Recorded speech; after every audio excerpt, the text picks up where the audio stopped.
কেমিস্ট্রিতে তুলাঙ্ক ভারের প্রয়োগ ব্যাপক। বিভিন্ন মৌলগুলো যখন পরস্পরের সঙ্গে বিক্রিয়া করে তখন তুলাঙ্ক ভারের অনুপাতে বিক্রিয়া করে।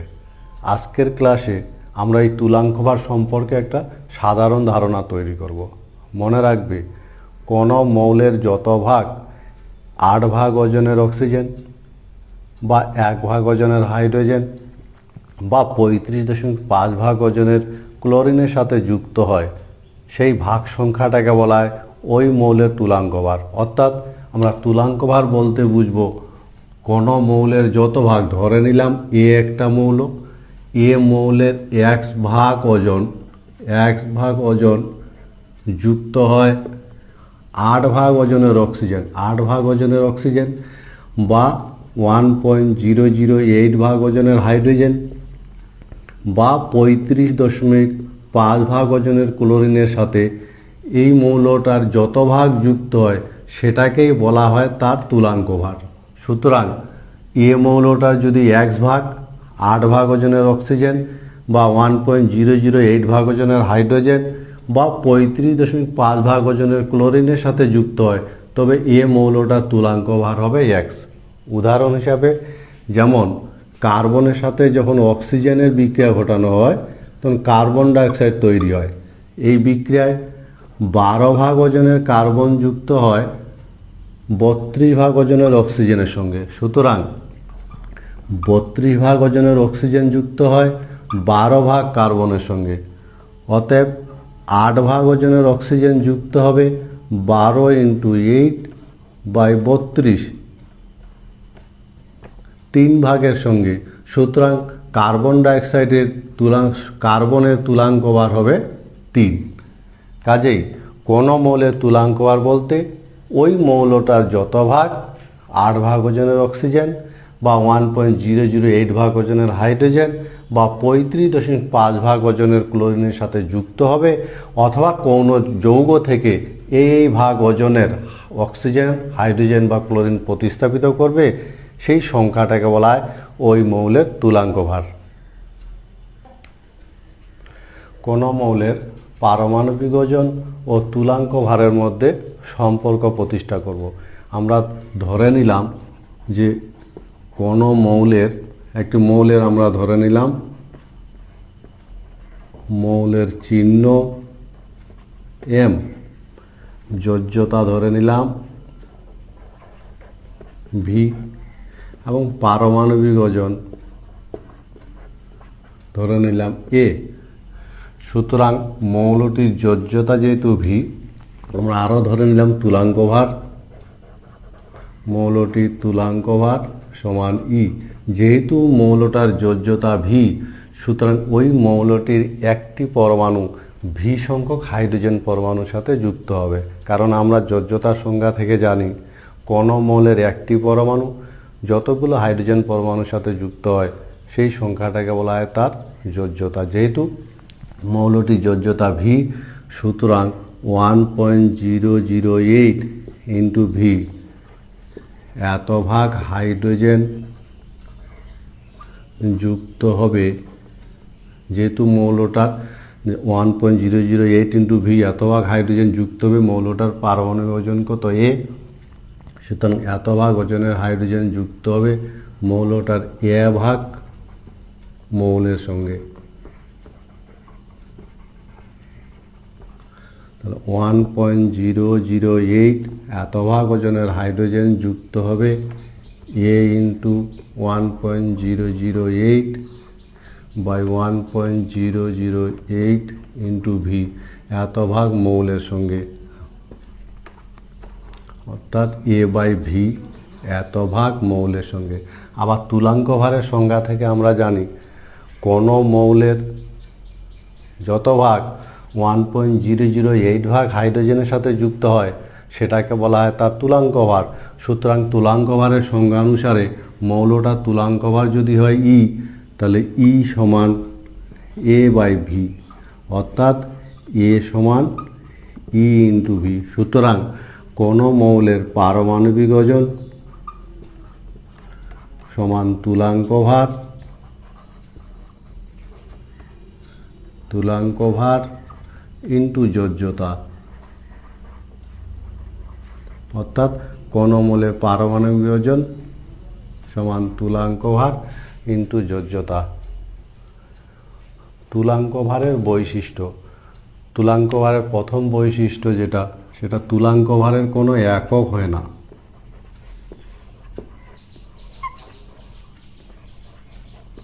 তুলাঙ্ক ভারের একক নেই। আমরা জানি কোনো মৌলের পারমাণবিক ওজন সমান তুলাঙ্ক ভার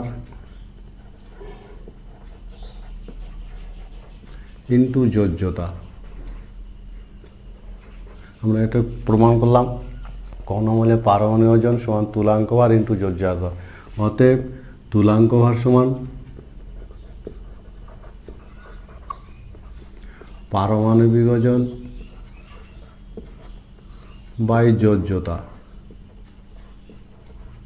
যেহেতু কোনো মৌলের পারমাণবিক ওজনের কোনো একক হয় না এবং যোজ্যতারও কোনো একক হয় না, অর্থাৎ পারমাণবিক ওজনেরও একক নেই, যোজ্যতারও একক নেই, সেজন্য তুলাঙ্ক ভারেরও কোনো একক হয় না। সুতরাং মনে রাখবে, যেহেতু পারমাণবিক ওজন সমান তুলাঙ্ক ভার ইন্টু যোজ্যতা, অতএব তুলাঙ্ক ভার সমান পারমাণবিক ওজন বাই যোজ্যতা। পারমাণবিক ওজনেরও একক নেই, যোজ্যতার একক নেই, সেজন্য তুলাঙ্ক ভারেরও কোনো একক হয় না। 2 নম্বর বৈশিষ্ট্য, তুলাঙ্ক ভারের মান শূন্য হতে পারে না। তুলাঙ্ক ভারের মান শূন্য হতে পারে না। কেন শূন্য হতে পারে না? যেহেতু তুলাঙ্ক ভার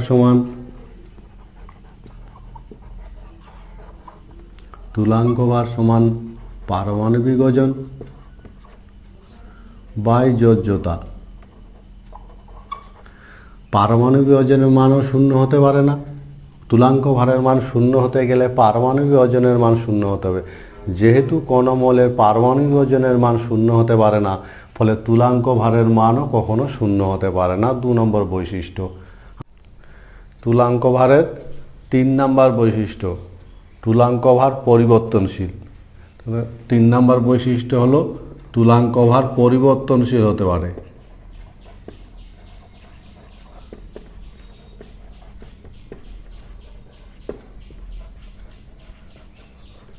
যেহেতু তুলাঙ্ক ভার সমান পারমাণবিক ওজন বাই যোজ্যতা। কোনো মৌলের পারমাণবিক ওজন ধ্রুবক, কোনো মৌলের পারমাণবিক ওজনের পরিবর্তন হতে পারে না, কিন্তু যোজ্যতা পরিবর্তনশীল। যেমন আয়রনের দুটো যোজ্যতা হতে পারে, ফেরাস যোজ্যতা 2, ফেরিক যোজ্যতা 3। কপারের দুটো যোজ্যতা আছে, কিউপ্রাস 1, কিউপ্রিক 2। সুতরাং যেহেতু যোজ্যতা পরিবর্তনশীল আর পারমাণবিক ওজন ধ্রুবক, ফলে তুলাঙ্ক ভারও পরিবর্তনশীল হবে। যেমন উদাহরণ হিসাবে আমরা যদি বলি ফেরাস অক্সাইডে আয়রনের যোজ্যতা 2 আর আয়রনের পারমাণবিক ওজন হলো 56।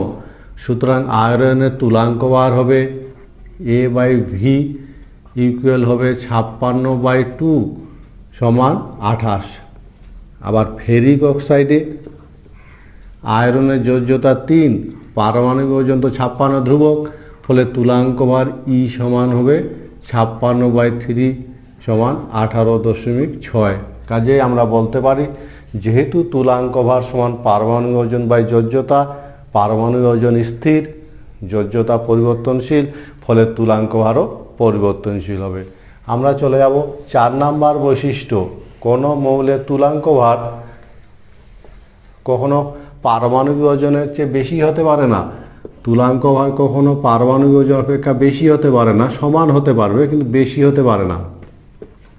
তুলাঙ্ক ভার পারমাণবিক ওজন অপেক্ষা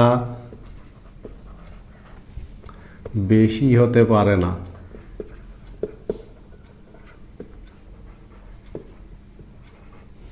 আমরা জানি তুলাঙ্ক ভার আর পারমাণবিক ওজনের সম্পর্ক A সমান E ইন্টু V।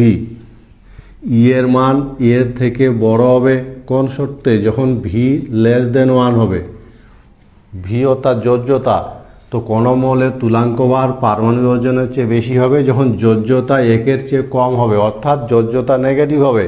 যোজ্যতা নেগেটিভ হবে এরকম কোনো মৌল আমাদের জানা নাই, অর্থাৎ ভি এর মান কখনো এর থেকে 1 থেকে কম হতে পারে না। যেহেতু ভি 1 থেকে কম কখনো হতে পারে না, ফলে তুলাঙ্ক ভারের মানও কখনো এর থেকে বেশি হতে পারে না। তুলাঙ্ক ভারের মান পারমাণবিক ওজনের সমান হবে কোন শর্তে? যখন ভি এর মান 1 হবে। সুতরাং যে সমস্ত মৌলের যোজ্যতা 1 তাদের তুলাঙ্ক ভার আর পারমাণবিক ওজন সমান। যেমন সোডিয়াম, পারমাণবিক ওজন 23, সোডিয়ামের তুলাঙ্ক ভারও 23, কারণ যেহেতু সোডিয়ামের যোজ্যতা 1।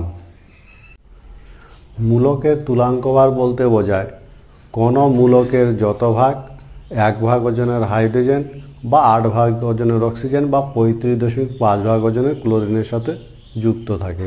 আমরা সূত্রের সাহায্যে তুলাঙ্ক ভার বের করব। মূলকের তুলাঙ্ক ভার সমান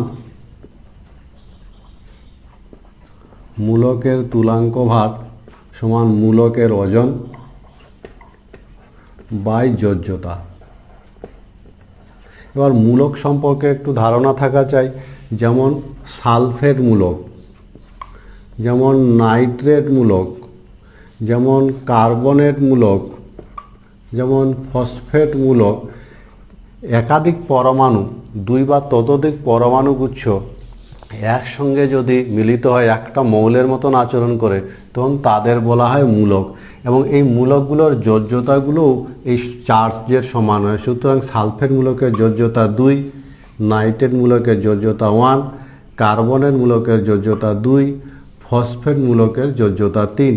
কোনো মূলকের তুলাঙ্ক ভার আমরা খুব সহজে এই নিয়মটা থেকে বের করতে পারি। যেমন সালফেট মূলকের তুলাঙ্ক ভার তাহলে কত হবে?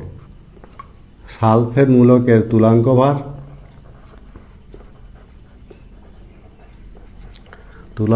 সমান সালফেট মূলকের ওজন, সালফারের ওজন 32, অক্সিজেনের ওজন 16 × 4 বাই সালফেট মূলকের যোজ্যতা 2।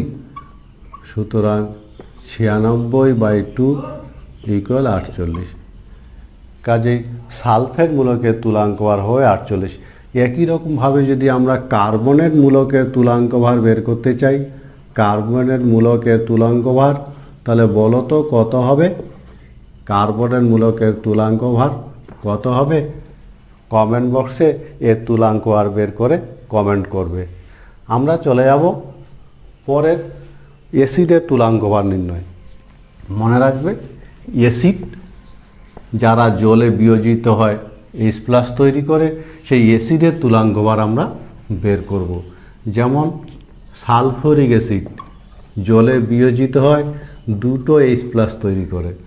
হাইড্রোক্লোরিক অ্যাসিড জলে বিয়োজিত হয় 1 H+ তৈরি করে। অ্যাসিটিক অ্যাসিড জলে বিয়োজিত হয় 1 H+ তৈরি করে।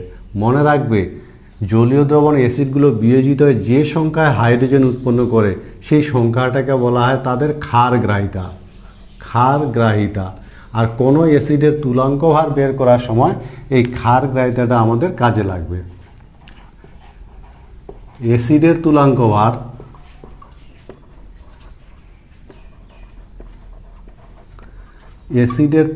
ভার সমান অ্যাসিডের ওজন বাই প্রতিস্থাপনীয় হাইড্রোজেনের সংখ্যা। যে সংখ্যাটার কথা আমি বললাম সেই প্রতিস্থাপনীয় হাইড্রোজেনের সংখ্যা অথবা ক্ষারগ্রাহিতা। অ্যাসিডের হয় ক্ষারগ্রাহিতা, ক্ষারের হয় অ্যাসিড গ্রাহিতা। এই ফর্মুলা দিয়ে আমরা সহজে সালফিউরিক অ্যাসিডের তুলাঙ্ক ভার বের করতে পারবো। সুতরাং সালফিউরিক অ্যাসিডের তুলাঙ্ক ভার সমান কি হবে? সালফিউরিক অ্যাসিডের তুলাঙ্ক ভার সমান সালফিউরিক অ্যাসিডের ওজন হাইড্রোজেন 2, সালফার 32, অক্সিজেন 64 আর সালফিউরিক অ্যাসিডের ক্ষারগ্রাহিতা হলো 2। যেহেতু জলীয় দ্রবণে ভেঙে 2 H+ তৈরি করে, সুতরাং সালফিউরিক অ্যাসিডের তুলাঙ্ক ভার হবে 98/2 = 49। এইভাবে আমরা খুব সহজে অ্যাসিডের তুলাঙ্ক ভার বের করতে পারি। আমরা চলে যাব, আমরা ক্ষারের তুলাঙ্ক ভার বের করব। ক্ষার যারা জলীয় দ্রবণে বিয়োজিত হয়ে OH- আয়ন তৈরি করে তাদেরকে ক্ষার বলা হয়। যেমন সোডিয়াম হাইড্রোক্সাইড, যেমন ক্যালসিয়াম হাইড্রোক্সাইড, এরা জলীয় দ্রবণে সোডিয়াম হাইড্রোক্সাইড একটা OH মাইনাস তৈরি করে, ক্যালসিয়াম হাইড্রোক্সাইড দুটো OH মাইনাস তৈরি করে, ফলে OH এর সংখ্যাটাকে বলা হয় তাদের অ্যাসিড গ্রাহিতা বা অম্লগ্রাহিতা। আর এক্ষেত্রে ক্ষারের তুলাঙ্ক ভার বের করার ক্ষেত্রে ক্ষারের তুলাঙ্ক ভার আমরা বের করব। ক্ষারের তুলাঙ্ক ভার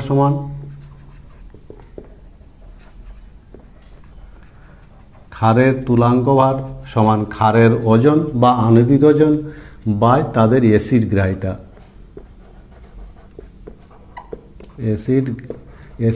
সুতরাং কোনো ক্ষারের আণবিক ওজনকে বা সংকেত ওজনকে যদি অ্যাসিড গ্রাহিতা দিয়ে ভাগ করা যায় তাহলে ওই ক্ষারের তুলাঙ্ক ভার পাওয়া যায়। যেমন সোডিয়াম হাইড্রোক্সাইডের তুলাঙ্ক ভার কত হবে? সোডিয়াম হাইড্রোক্সাইডের তুলাঙ্ক ভার সমান সোডিয়াম হাইড্রোক্সাইডের ওজন সোডিয়াম 23, অক্সিজেন 16, হাইড্রোজেন 1 বাই, যেহেতু এর জলীয় দ্রবণে বিয়োজিত একটা OH তৈরি করে, সুতরাং সোডিয়াম হাইড্রোক্সাইডের অ্যাসিড গ্রাহিতা 1, সুতরাং সোডিয়াম হাইড্রোক্সাইডের তুলাঙ্ক ভার হবে 40। একই রকমভাবে আমরা ক্যালসিয়াম হাইড্রোক্সাইডের তুলাঙ্ক ভার বের করতে পারি। সুতরাং ক্যালসিয়াম হাইড্রোক্সাইডের তুলাঙ্ক ভার কত হবে বের করে কমেন্ট বক্সে লিখবে যে ক্যালসিয়াম হাইড্রোক্সাইডের তুলাঙ্ক ভার কত। আমরা তুলাঙ্ক ভার সংক্রান্ত দুই একটি গাণিতিক সমস্যার সমাধান করব। আর এই গাণিতিক সমস্যাগুলো সমাধান করার জন্য দুই একটা সূত্র মনে রাখা ভালো। যেমন কোনো মোলের তুলাঙ্ক ভার সমান ধাতুর ওজন বাই অক্সিজেন বা হাইড্রোজেন বা ক্লোরিনের ওজন ইন্টু, যদি অক্সিজেন হয় তাহলে 8, যদি হাইড্রোজেনের সাপেক্ষে হয় তাহলে 1.008, আর যদি ক্লোরিন হয় তাহলে 35.5। এই ফর্মুলাটার সাহায্যে আমরা তুলাঙ্ক ভার নির্ণয় করব। এ ধরনের একটা গাণিতিক সমস্যা, একটি ধাতব অক্সাইডে 60% ধাতু বর্তমান থাকলে ধাতুটির তুলাঙ্ক ভার কত হবে, এটা আমরা সমস্যাটা সমাধান করব। তাহলে প্রদত্ত ধাতব অক্সাইডে 60% ধাতু আছে, তাহলে ধাতুর ওজন কত হবে 60। ধাতুর ওজন যদি 60 হয় তাহলে অক্সিজেনের বাকিটা অক্সিজেন আছে, অক্সিজেন কত হবে সমান 40। ধাতু আছে 60%, অক্সিজেন আছে 40%। সুতরাং ধাতুটির তুলাঙ্ক ভার সমান কি হবে? ধাতুর ওজন বাই অক্সিজেনের ওজন ইন্টু 8। ধাতুর ওজন 60 আর অক্সিজেনের ওজন 40 ইন্টু 8, ফলে ধাতুটার তুলাঙ্ক ভার হবে 12। আমরা আর একটা উদাহরণ দেখব, যেমন ফেরাস সালফেটের তুলাঙ্ক ভার কত হবে। তো ফেরাস সালফেট হলো একটা লবণ, ফলে ফেরাস সালফেটের তুলাঙ্ক ভার সমান ফেরাস সালফেটের আণবিক ওজন বা সংকেত ওজন, ফেরাস সালফেটের সংকেত ওজন বাই ক্যাটায়ন বা এনায়নের সংখ্যা, ক্যাটায়নের সংখ্যা ইন্টু যোজ্যতা। ফেরাস সালফেট যদি বিয়োজিত হয় FeSO4, তাহলে এটা বিয়োজিত হয় Fe+2 আর SO4 2- উৎপন্ন করে। সুতরাং এর ক্ষেত্রে ক্যাটায়নের সংখ্যা 1 আর যোজ্যতা 2। কাজেই ফেরাস সালফেটের তুলাঙ্ক ভার সমান ফেরাস সালফেটের সংকেত ওজন Fe আয়রন 56 পারমাণবিক ওজন plus sulphur 32 plus oxygen 16 into 4, ফলে সংকেত ওজন বাই ক্যাটায়নের সংখ্যা 1 ইন্টু তার যোজ্যতা 2 সমান 152/2 ইকুয়াল 76। কাজে ফেরাস সালফেটের তুলাঙ্ক ভার হবে 76। ধাতুর সাথে অ্যাসিডের বিক্রিয়া হাইড্রোজেন উৎপন্ন হয়, আর এই রাসায়নিক বিক্রিয়াগুলো STPতে ঘটে এবং উৎপন্ন হাইড্রোজেনের আয়তন থেকে আমরা সেই ধাতুর তুলাঙ্ক ভার সহজে নির্ণয় করতে পারি। আর এই সমস্ত ক্ষেত্রে তুলাঙ্ক ভার নির্ণয়ের ক্ষেত্রে এই লাইনটাকে আমাদের মনে রাখতে হবে। STPতে 11.2 লিটার হাইড্রোজেন উৎপন্ন করে যত গ্রাম ধাতু, সেটাকে বলা হয় তার তুলাঙ্ক ভার। আমরা এই ধরনের একটা সমস্যার সমাধান করব। যেমন 3.26 গ্রাম জিঙ্ক অ্যাসিডের সঙ্গে বিক্রিয়া করে 1.12 লিটার হাইড্রোজেন যদি উৎপন্ন করে, তাহলে জিঙ্ক ধাতুর তুলাঙ্কভার কত হবে? আমরা দেখতে পাচ্ছি এসটিপিতে 1.12 লিটার হাইড্রোজেন উৎপন্ন হয়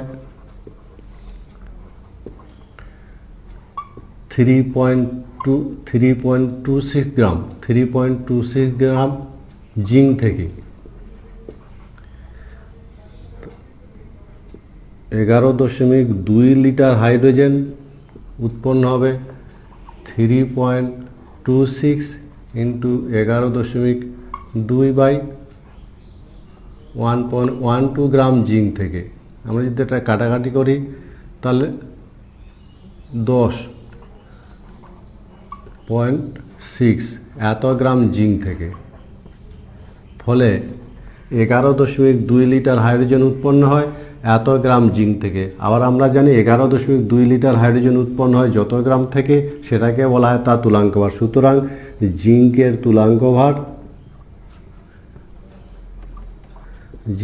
তুলাঙ্কভার সমান 32.6।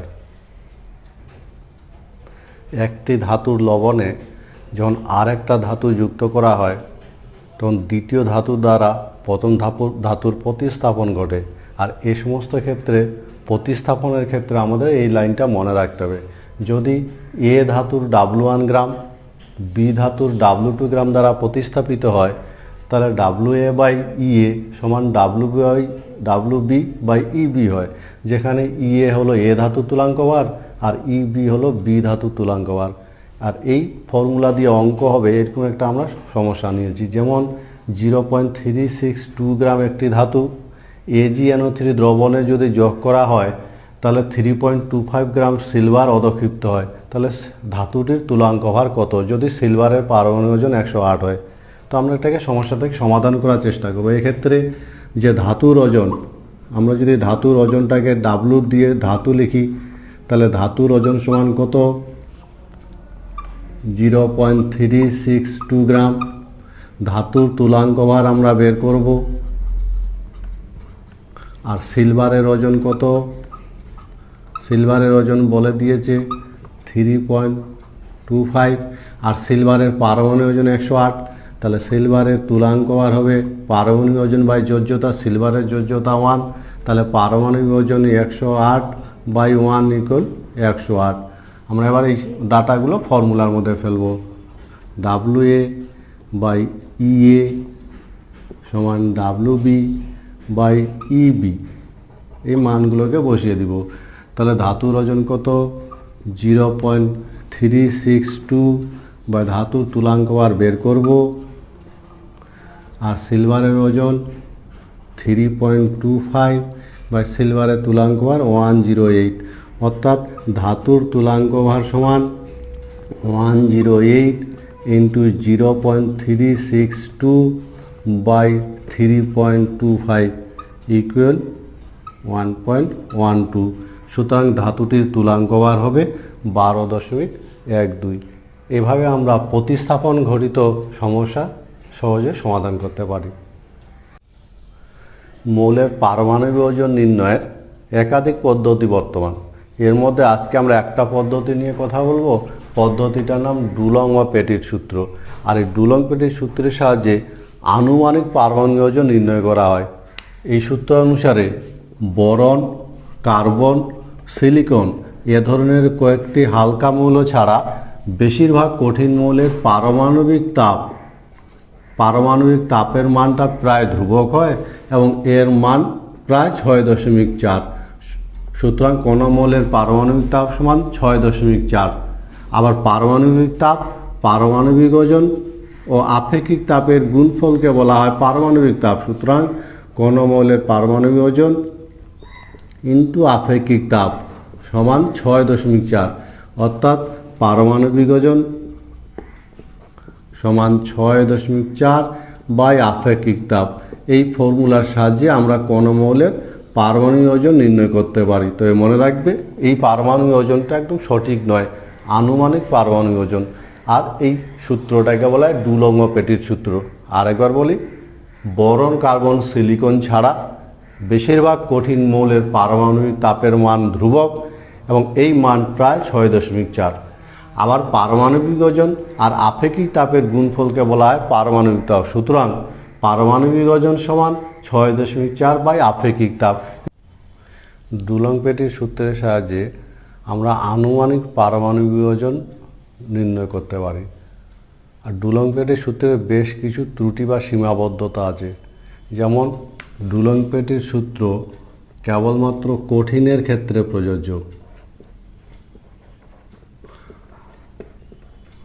ডুলং-পেটির সূত্র কেবলমাত্র কঠিনের ক্ষেত্রে প্রযোজ্য। এই সূত্রটা তরল বা গ্যাসের ক্ষেত্রে প্রযোজ্য হয় না। তরল গ্যাসের ক্ষেত্রে প্রযোজ্য হয় না। আর এই সূত্রের সাহায্যে আমরা সঠিক পারমাণবিক ওজন পাই না, আনুমানিক পারমাণবিক ওজন পাওয়া যায়। আনুমানিক পারমাণবিক ওজন, আনুমানিক পারমাণবিক ওজন পাওয়া যায়, সঠিক নয়। আর এই সূত্রে বোরন, কার্বন, সিলিকন এ ধরনের কয়েকটি মৌলের ক্ষেত্রে প্রযোজ্য হয় না।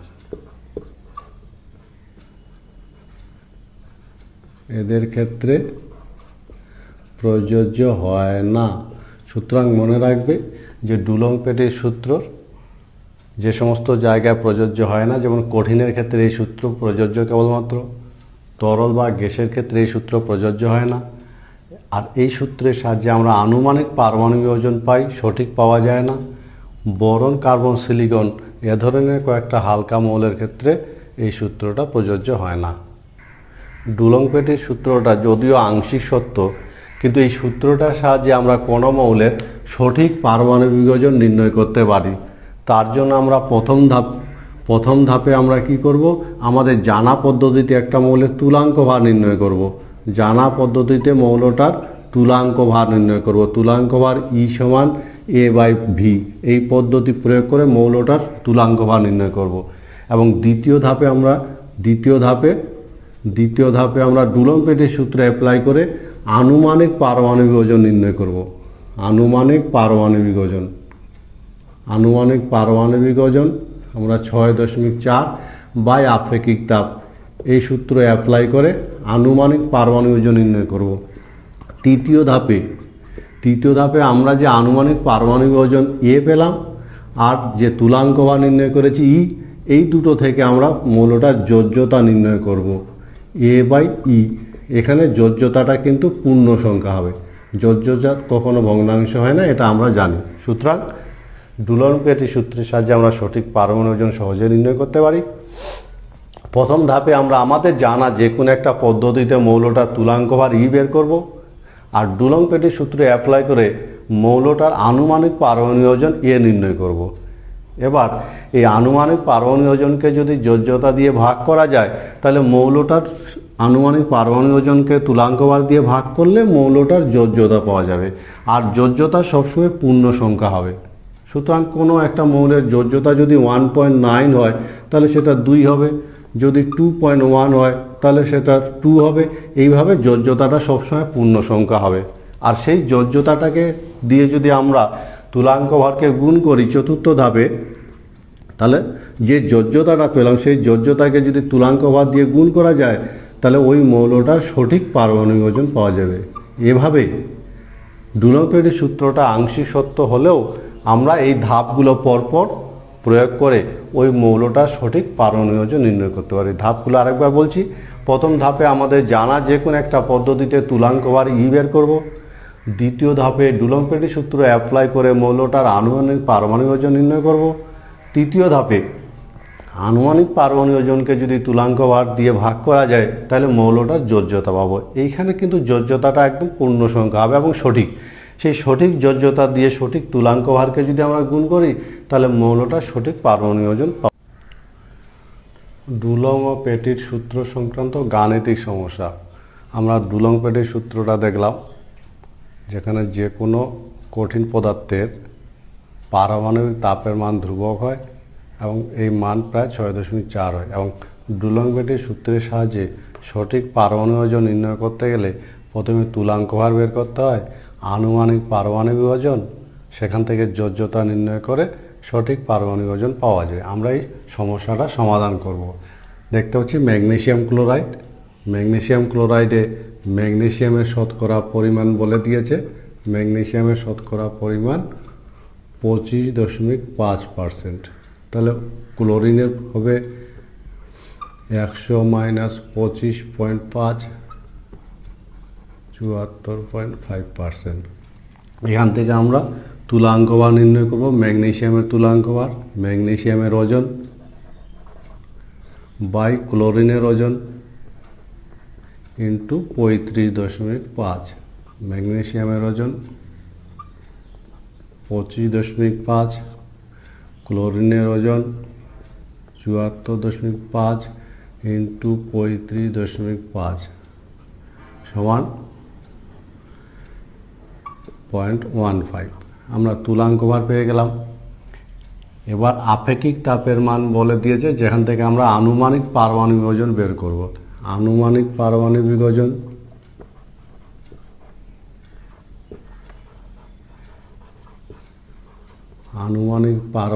ওজন সমান 6.4 বাই আপেক্ষিক তাপ সমান 6.4, 0.262। আনুমানিক পারমাণবিক ওজন সমান 24.42। আনুমানিক পারমাণবিক ওজন পেলাম। তুলাঙ্ক ভার, এখান থেকে আমরা যোজ্যতা বের করব। যোজ্যতা ভি সমান এ বাই ই, এর মান 24.42 আর ভি এর মান 12.15, ই এর মান সেখান থেকে আমরা পাবো প্রায় 1.9, যেটাকে আমরা যোজ্যতা 2 ধরে নিব। সুতরাং ম্যাগনেসিয়ামের সঠিক পারমাণবিক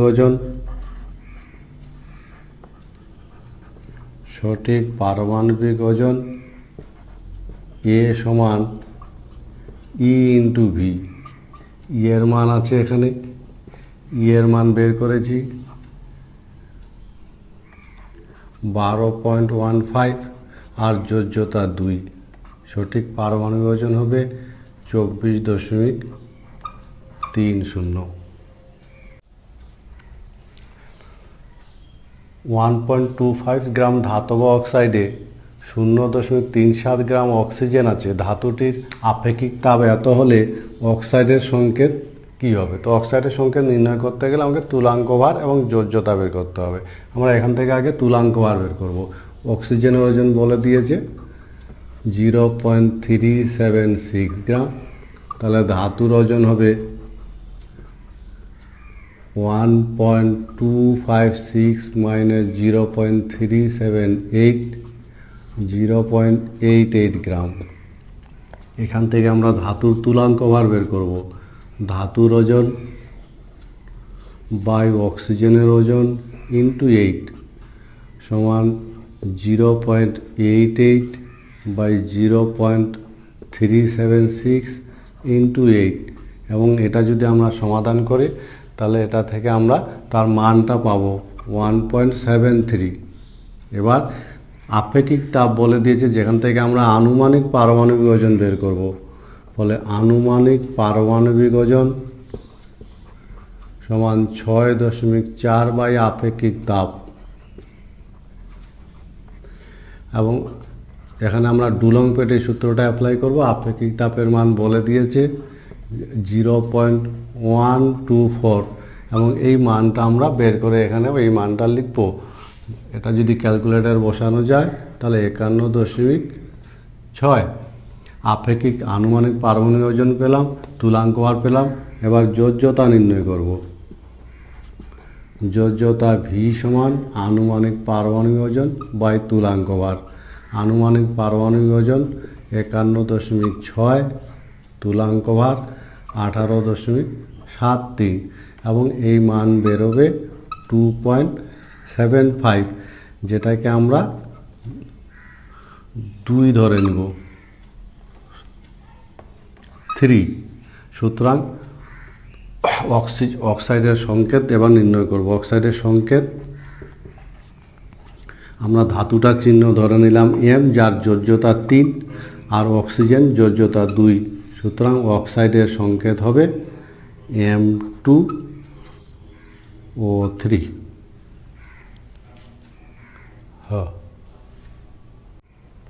মিথ-সাল্লিশের সমাকৃতি সূত্রের সাহায্যে আমরা কণমৌলের পারমাণবিক ওজন নির্ণয় করতে পারি। তো কণমৌলের পারমাণবিক ওজন নির্ণয় করার আগে আমরা অন্তত সমাকৃতি কেলাস বলতে কি বুঝি সেটা বুঝব। সমাকৃতি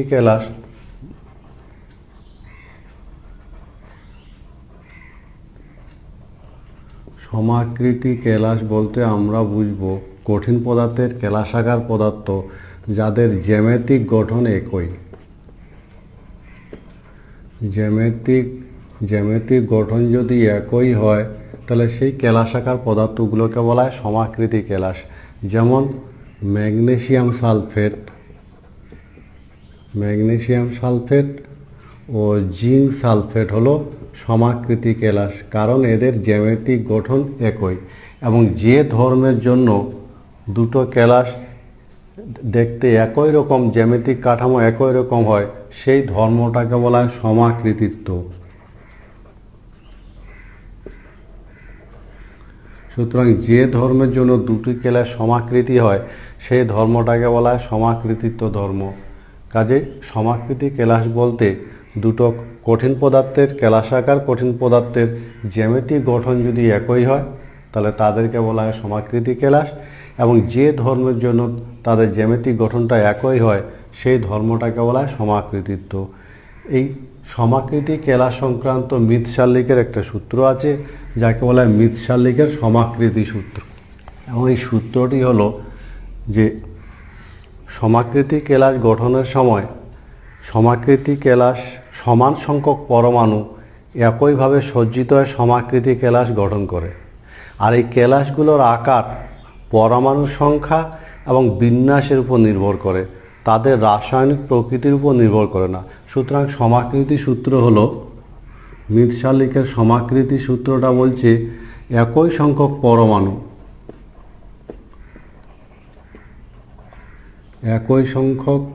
পরমাণু একইভাবে সজ্জিত হবে,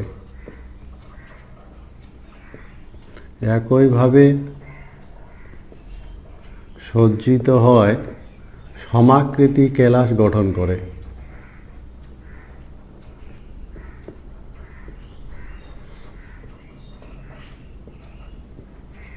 সমাকৃতি কেলাস গঠন করে। আর এই কেলাসগুলোর আকার,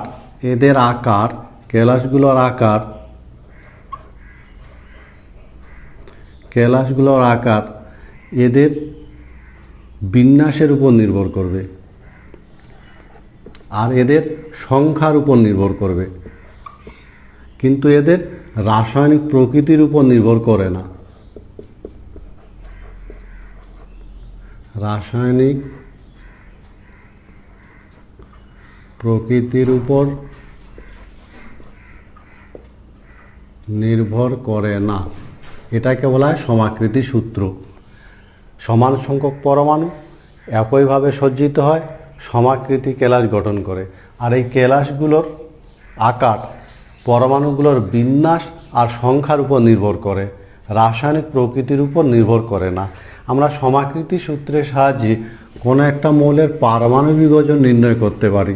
আমরা যদি ধরে নিই দুটো মৌল এ ও বি, এরা সমাকৃতি কেলাস গঠন করে।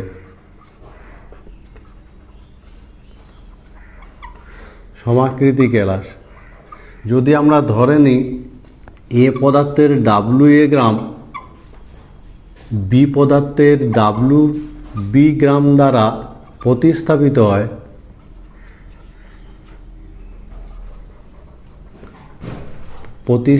হয় এবং এ এর পারমাণবিক ওজন এ ও বি এর পারমাণবিক ওজন বি হয়, তাহলে মিথ-সাল্লিকের সমাকৃতি সূত্র অনুসারে আমরা লিখতে পারি WA/A সমান WB/B। এই চারটা রাশিমালার মধ্যে তিনটা রাশিমালার মান যদি আমাদের জানা থাকে তাহলে চতুর্থ রাশিমালাটার মান আমরা সহজে নির্ণয় করতে পারি।